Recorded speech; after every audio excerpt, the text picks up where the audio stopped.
Assalamualaikum warahmatullahi wabarakatuh. A'udzu billahi minasyaitonir rajim. Bismillahirrahmanirrahim. Alhamdulillah, assalatu wassalamu ala Rasulillah wa man tabi'al huda wa walah wa ba'd. Para penonton rancangan Cinta Ilmu di TV Hijrah yang saya kasih sekalian, kita membincangkan tentang junjungan besar Nabi Muhammad sallallahu alaihi wasallam. Dan pastinya perasaan berbunga-bunga, gembira kerana kelahiran Rasulullah masih ada dalam hati kita dalam kita nak membincangkan, dan yang paling penting adalah kita nak cuba mengkaji yang kita boleh pelajari daripada sirah Nabi untuk kita jadikan buat diri kita, poin untuk kita mentarbiah anak kita, mungkin kepada masyarakat kita insya-Allah. Jadi kita akan sambung pada hari ini tentang bagaimana keadaan Nabi semasa baginda Nabi remaja dan belia. Baik, kalau kita himbau balik, adalah penting untuk kita tengok ya, sebab penting ada dua fasa yang kita melihat sirah dan kita faham. Fasa yang telah berlalu adalah Nabi lahir sampai umur 8 tahun. Dalam tempoh tersebut kita dapati Nabi seolah-olah dipersiapkan dengan sebuah perjalanan ataupun pengkesahan yang benar-benar menjadikan sesuatu jiwa itu berada pada kondisi yang paling kokoh. Duduk nun di pergunungan, kemudian mendapat susu yang terbaik, kemudian dipulangkan mendapat kasih sayang ibu, walaupun dalam tempoh hanya 2 tahun, kemudian diserahkan pula setelah kematian, kewafatan si ibu kepada datuk, sehinggalah pada umur Nabi 8 tahun. Dan ini menepati bagi kita untuk kita belajar ya. Nabi SAW menyebut bahawa kullu mauludin yuladu ala fitrah fa abawahu ayyuhawidanihi aw yunassiranihi aw yumajjisanihi. Dalam hadis riwayat sahih Bukhari, kata Nabi, semua anak itu lahir dalam keadaan bersih. Jadi kita tengok proses yang berlaku pada umur Nabi sehingga 8 tahun adalah proses memperkasakan hati. Baik, kemudian bila Nabi dibela oleh Abu Talib, yakni bapa saudara Nabi, yang kita tahu bukanlah seorang yang kaya, tetapi dengan sebab kedatangan Nabi dalam keluarga Abu Talib menyebabkan Abu Talib menjadi seorang yang senang kehidupannya, yakni berkat kehidupannya. Bahkan ada ketika dalam sejarah mencatatkan berlaku kemarau yang panjang, lantas orang Quraisy datang merujuk kepada Abu Talib, dan dengan sebab mereka merujuk kepada Abu Talib dan mereka tak tahu kenapa, dengan sebab itu kemudian turunnya hujan dan turunnya keberkatan bagi tempat-tempat mereka. Jadi kita dapati bahawa itulah yang gambaran positif yang berlaku pada Nabi bermula daripada umur Nabi 8 tahun ke atas. Baik, untuk umur Nabi 8 tahun ke atas ya, kita dapati bahawa ada satu lagi proses pembinaan yang sangat hebat bila kita dapati apa yang Nabi lakukan ketika umur 8 tahun ya dan ke atas. 8 tahun, 9 tahun, 10 tahun. Nabi SAW mengambil masa untuk mengembala kambing. Nabi telah mengembala kambing pada umur bermula daripada umur 8 tahun, 9 tahun. Dan Nabi SAW menyebutkan kemudian dalam hadis, ma min nabiyyin waqad ra'a al-ghanam ya. Nabi kata tidak adalah nabi-nabi terdahulu melainkan mereka itu adalah orang-orang yang mengembala kambing. Maka para sahabat yang mungkin tak tahu tentang Nabi berkata, adakah engkau juga wahai Rasulullah? Maka Nabi berkata, na'am. Baik, kita dapati bahawa Nabi pada umur yang awal setelah 8 tahun ke atas, Nabi mengembala kambing. Pasti nanti para ulama menulis apa yang ada ketika pada proses tarbiyah yang berlaku kepada Nabi, sebab Nabi-Nabi yang lain juga melalui perkara yang sama. Kenapa? Sebab pasti ada rahsia yang berlaku kepada seorang pengembala, sehingga seorang pengembala itu dia memiliki kemahiran yang sangat luar biasa, kelembutan yang luar biasa, dan dia pada ketika itu juga mempunyai naluri kecintaan yang luar biasa. Jadi kita tengok di sana. Baik, kemudian kita dapati bahawa ketika Nabi berumur 12 tahun, Baik, Nabi SAW mula telah keluar mengikut Abu Talib ketika itu untuk berniaga di Syam. Jadi kita dah mula faham sekarang ni, Masya Allah, pada umur 12 tahun, Nabi telah terdedah dalam jual beli yang bukan berlaku di kota Mekah, nun di Syam, satu tempat yang sangat jauh kalau sekarang pun, apatah lagi di masa lampau. Dan dalam kisah itulah kalau kita melihat dalam riwayat Tirmizi, Abu Nuaim dan juga Al-Hakim, kisah bagaimana sesuatu yang berlaku bila mana bertemu dengan seorang yang disebut sebagai Buhaira. Dan Buhaira yang melihat kepada Nabi dalam bentuk masih kecil, sebab kita tahu dalam Al-Quranul Karim menyatakan bahawa sesungguhnya tentang Nabi telah dikabarkan tentang sifat-sifat Nabi dalam kitab-kitab yang terdahulu. Baik, ini yang kemudian disampaikan kepada Abu Talib pada ketika itu, yang menyebabkan Abu Talib membawa Nabi pulang balik ke Makkah Mukarramah. Dan kita tahu bahawa tadi kita kata Nabi seorang pengembala, maka sekarang Nabi SAW adalah seorang peniaga. Maknanya didedahkan dengan dunia perniagaan, dunia jual beli, dan ini pasti memberi sesuatu yang boleh kita berfikir. Kenapa proses kemahiran ini berlaku pada Nabi sejak Nabi berumur daripada 8, 9, 10, 11, 12 dan kemudian nanti insya-Allah sehinggalah Nabi bahkan terlibat dalam peperangan yang berlaku pada ketika itu. Jadi proses itu pasti akan memberi kesan kepada Nabi dan pasti akan memberi kesan kepada kita daripada tarbiyah yang berlaku pada Nabi. Tentu kita nak sambung lagi, jadi jangan ke mana-mana, rehat sebentar, kita jumpa lepas ni insya-Allah.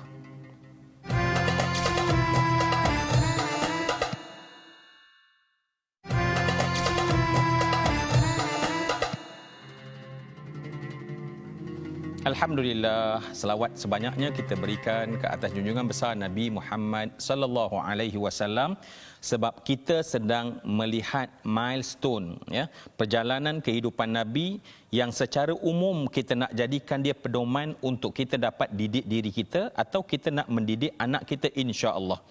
Kita dapati bahawa Nabi yang kita ceritakan sebentar tadi telah terdedah menjadi seorang yang bersungguh-sungguh, an-nasyat, dan kemudian ditakdirkan oleh Allah seperti nabi-nabi yang lain terjun di bidang mengembala kambing yang kita katakan, dan kemudian terlibat dalam dunia perniagaan. Dalam perniagaan artinya telah masuk ke pasar di Busra yang terletak di Syam.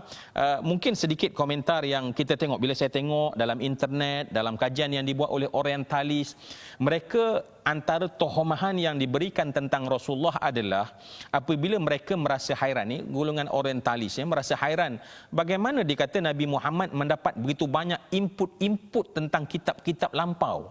Maka antara tohmahan yang mereka berikan adalah bahawa ketika Nabi berada di Syam bertemu dengan Buhaira, maka mereka menohmah menyatakan bahawa Nabi telah menuntut pada Buhaira dan semua yang tentang ahlul kitab maka dicurahkan pada Nabi pada masa itu. Sedangkan masya-Allah peristiwa ini pastinya sebuah fitnah, kerana Nabi SAW pergi ke sana bukan untuk tujuan itu, tetapi ada dalam slot kisah tersebut, tetapi perginya Nabi adalah untuk tujuan berniaga pada ketika itu. Baik, tadi saya sebutkan juga bahawa Nabi SAW terlibat dalam peperangan. Saya sebutkan sebentar tadi bahawa Nabi terlibat dalam peperangan yang disebut sebagai peperangan Al-Fijar. Dan kemudian Al-Fijar termasuk satu lagi peristiwa besar yang disebut sebagai Hilful Fudul. Ada dua benda yang Nabi terlibat sama pada ketika itu. Baik, mari kita tengok lebih kurang apa yang berlaku. Dan ini berlaku ketika Nabi berumur 15 tahun, sebab peperangan Fijar berlaku selama 5 tahun, 4 atau 5 tahun sebelum apa yang disebut sebagai berlakunya satu perjanjian yang disebut sebagai perjanjian ataupun kesepakatan Al-Fudul disebut. Baik, Al-Fijar adalah satu peperangan di antara di antara Quraisy dan Kinanah yang ketika itu bertembung dengan Qais dan Ailan. Dan peperangan ini bukanlah sesuatu yang bagus, Kenapa? Sebab berlaku pada ketika itu di bulan yang disebut sebagai bulan yang diharamkan untuk orang-orang Arab berperang.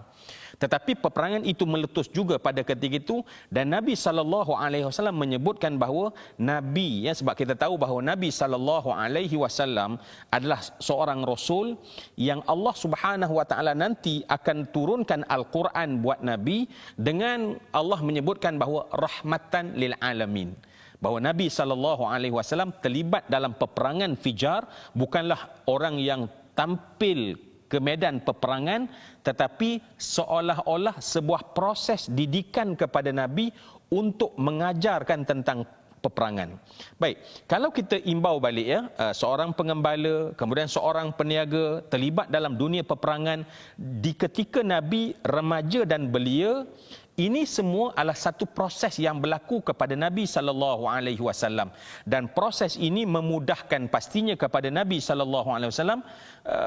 Sebagai contoh, Nabi SAW menyebut dalam Hilful Fudul tentang perjanjian Fudul tersebut, Nabi menyebut aku duduk, maknanya umur Nabi pada ketika itu barulah belasan tahun, tetapi duduk bersama dengan orang-orang tua di kalangan orang-orang Quraisy untuk memutuskan untuk membela.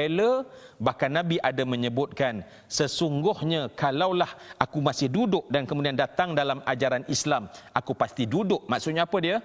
Artinya perjanjian tersebut adalah sebuah perjanjian yang sangat hebat, kerana dia adalah sebuah perjanjian untuk membela orang-orang yang teriniaya.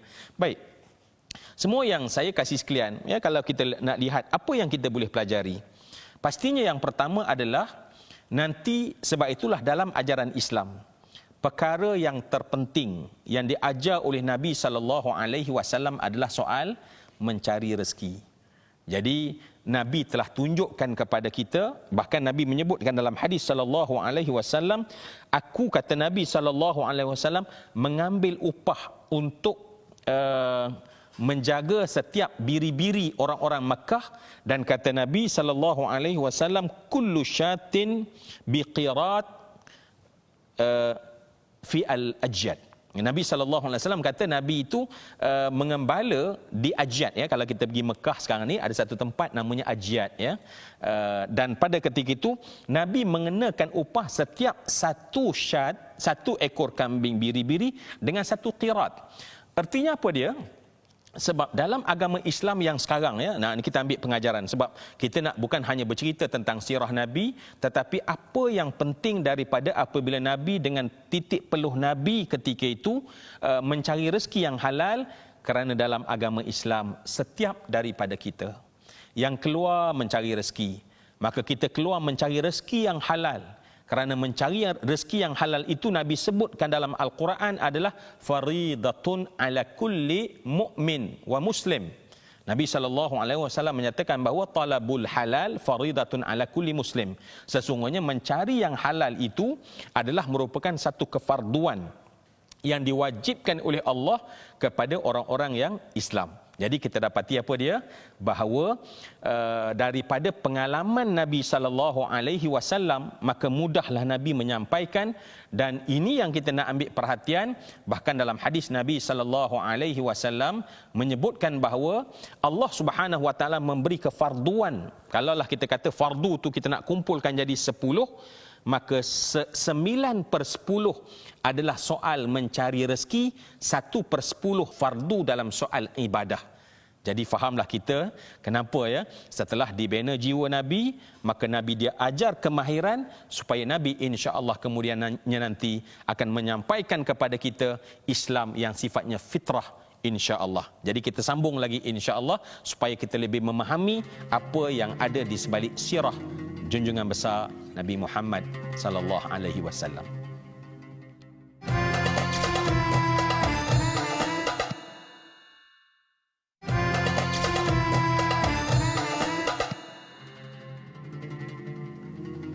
Alhamdulillah, salawat dan salam ke atas junjungan besar Nabi Muhammad sallallahu alaihi wasallam. Para pencinta ilmu sekalian, kita melihat bagaimana sirah perjalanan kehidupan Nabi sallallahu alaihi wasallam yang kita nak jadikan pedoman dalam kehidupan kita, sehingga pada waktu penting bagi Nabi, ya, mungkin ketika ini anak-anak kita mungkin fikir main game, ketika mungkin duk TikTok dan segala macam, ya, kita dapati bahawa sepatutnya proses yang terbaik adalah memberikan kepada mereka kemahiran yang perlu sesuai dengan mencari benda yang halal. Sebab tu Nabi SAW terlibat dalam perniagaan, dan saya suka tentang perniagaan ini sebab Nabi bukan sekali sahaja tetapi kemudian melibatkan diri. Pada umur Nabi 25 tahun pada ketika itu, Nabi pergi sekali lagi, dan sekarang Nabi memimpin satu trip perniagaan bagi milik Siti Khadijah binti Khuwailid. Jadi apa yang kita faham di sini, Nabi mengembala, Nabi berniaga, kemudian Nabi mengikut dalam medan peperangan sebenarnya adalah untuk mempersiapkan kepada Nabi SAW beberapa sifat, ya. Apa sifat yang tadi kita telah sebutkan? Yang pertama adalah sifat kehalusan apabila berhadapan dengan binatang. Maka lahirlah sifat lemah lembut Nabi yang Allah Subhanahu wa taala kemudian puji Nabi ketika Nabi menjadi seorang rasul. Fabima rahmatim minallah lintalahum. Kata Allah Subhanahu wa taala, daripada rahmat Allah kepada engkau wahai Muhammad, engkau berlemah lembut. Jadi untuk kita faham bahawa kita tak boleh lahir tiba-tiba lahir lemah lembut, melainkan mesti ada satu proses yang berlaku, dan pada Nabi adalah kesabaran Nabi, lemah lembut Nabi berhadapan dengan gembala kambing. Baik, yang kedua, dalam kita kata mencari yang halal tadi, ya, kita ada satu cabaran bagi orang-orang yang berniaga. Sebab Nabi pergi kali pertama melihat perniagaan. Pergi kali kedua, Nabi menguruskan perniagaan. Maknanya, Nabi kena memastikan bahawa misi utama perniagaan adalah mendapat untung. Ada juga di kalangan umat Islam pada hari ini yang saya berhadapan, bila dia berniaga, dia kata saya ni nak ikut sunnah Rasulullah dalam perniagaan. Ya, dan saya berniaga tak penting untung ke tak untung, yang penting ikut sunnah Nabi.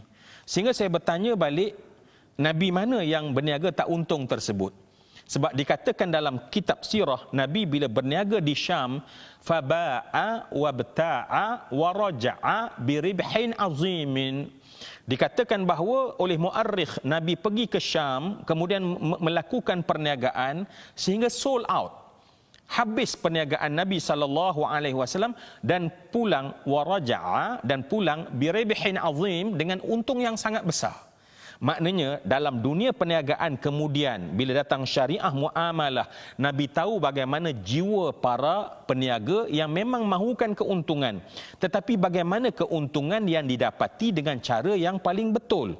Sebab tu Nabi SAW boleh menjadi contoh. Sebab tu Allah Subhanahu wa taala menyebutkan kepada kita, laqad kana lakum fi Rasulillah uswatun hasanah. Nabi itu adalah contoh terbaik sebab Nabi telah melalui proses semenjak daripada remaja dan belia, dan Nabi telah melalui seluruh proses-proses yang begini. Sebab tu kalau kita tengok, Nabi tak terlibat dalam dunia pertanian. Ya? Dan dengan sebab itulah nanti kita akan jumpa ketika Nabi berhijrah di Madinah dan orang mengambil berkat daripada Nabi, para petani di Madinah minta Nabi tutkan pohon tamar pada masa itu. Dan Nabi menyatakan bahawa Nabi bukan itu kemahiran Nabi SAW, dan mereka tetap minta juga, kononnya minta berkat daripada Nabi SAW. Apa yang berlaku kepada pohon tamar yang ditutkan tersebut? Maka didapati bahawa ianya tidak hidup. Maka Nabi SAW menekankan pada mereka, antum a'lam bi umuri dunyakum, kamu lebih tahu tentang urusan dunia kamu. Artinya apa dia? Sebab Nabi tidak melalui proses ilmu itu ketika Nabi berada pada remaja dan belia. Tetapi adapun di medan perniagaan, adapun di bidang peperangan, Nabi SAW telah dipersiapkan dengan perkara tersebut. Jadi apa yang kita dapati di sini bahawa Nabi SAW untuk sebuah ajaran agama yang syumul, maka Nabi telah dipersiapkan dengan kemahiran yang syumul, dan dengan melalui Nabi SAW bukan mendapat untung, tetapi mendapat untung dengan cara akhlak yang paling baik. Sebab menjual dan tutur kata yang baik menyebabkan Nabi mendapat keuntungan. Alangkah meriahnya Nabi di masa remaja dan belia yang dipenuhi dengan kebaikan. Dan insya-Allah pada episod yang akan datang kita lihat bagaimana momen yang sangat indah perkahwinan Nabi dengan Siti Khadijah. Jadi sila lihat sedikit sedutannya. Pada ketika umur Nabi 25 tahun berkahwin dengan Siti Khadijah, sesungguhnya akan datang bagi engkau seorang yang paling mulia yang akan bakal menjadi suami kepada engkau. Alhamdulillah, setidaknya walaupun kita melalui dengan fasa yang cepat, kita tahu bagaimana awal kehidupan Nabi untuk kita contohi insya-Allah. Jumpa lagi untuk episod akan datang yang kita telah sebutkan. Aqulu qauli hadza, astaghfirullahalazim. Assalamualaikum warahmatullahi wabarakatuh.